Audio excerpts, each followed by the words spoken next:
وعلیکم السلام ورحمۃ اللہ وبرکاتہ۔ ایک سوال یہ ہے کہ بعض لوگ محرم الحرام میں چپل نہیں پہنتے، بعض مزاروں پہ جاتے ہوئے چپل نہیں پہنتے، ٹھیک ہے، اور بعض محرم الحرام کی خاص منت مانتے ہیں کہ ہمارا یہ کام ہو جائے تو ہم محرم الحرام کے ابتدائی 10 دنوں میں چپل نہیں پہنیں گے۔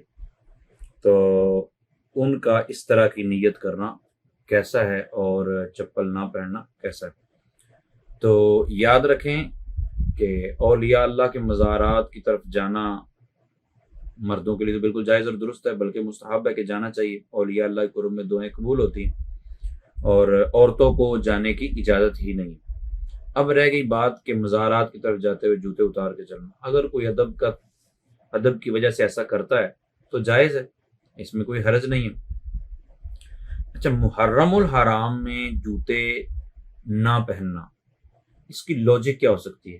اگر تو کوئی سوگ کی وجہ سے ایسا کر رہا ہے کہ میں جی سوگ میں ہوں، سوگ منا رہا ہوں، تو سوگ منانا تو حرام ہے۔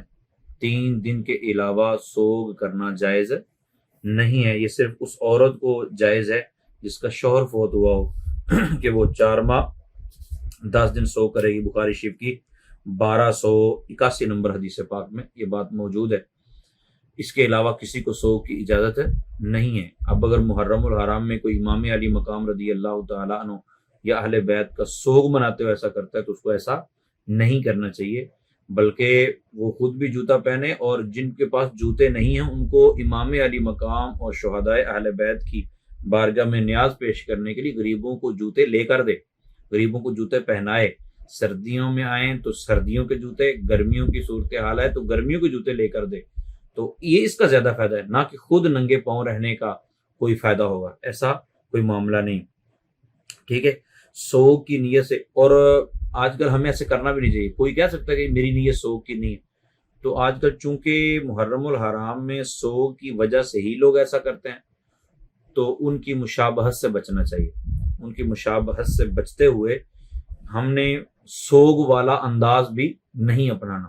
ہاں، مناقب اہل بیت یا اہل بیت کا جو واقعات کربلا ہیں ان کو سن کے آنکھوں سے آنسو جاری ہو جائیں، رقت قلبی پیدا ہو جائے، یہ تو باعث برکت ہے، لیکن باقاعدہ تصنع، بناوٹ، ڈرامے کرنا یہ درست نہیں ہے۔ تو یہ منت مان لینا کہ جی میرا کام ہو جائے تو میں محرم الحرام میں ننگے پاؤں رہوں گا یا رہوں گی، یہ منت بھی درست نہیں ہے، اور اس کی کوئی علت بھی نہیں ہے، کوئی وجہ بھی نہیں اچھی۔ جو شریعت نے جائز قرار دی ہے وہی منت ماننی چاہیے۔ مثال کے طور پہ روزے رکھنے کی کوئی منت مان لی ہے، نوافل پڑھنے کی منت مان لی ہے، تو اس طرح کی منتیں ہمیں ماننی چاہیے۔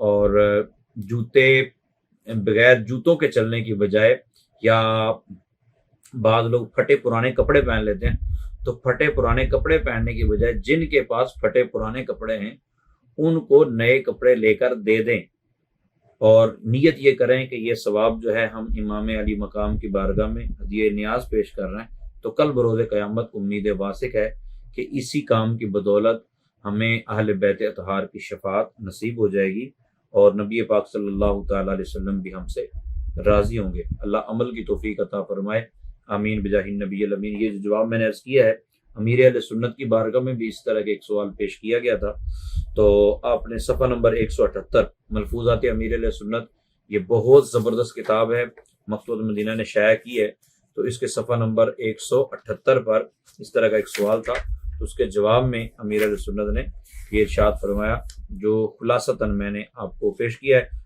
آپ بھی ہو سکے تو آپ اس کتاب کا ضرور مطالعہ کریں۔ اللہ عمل کی توفیق عطا فرمائے، آمین بجاہ النبی۔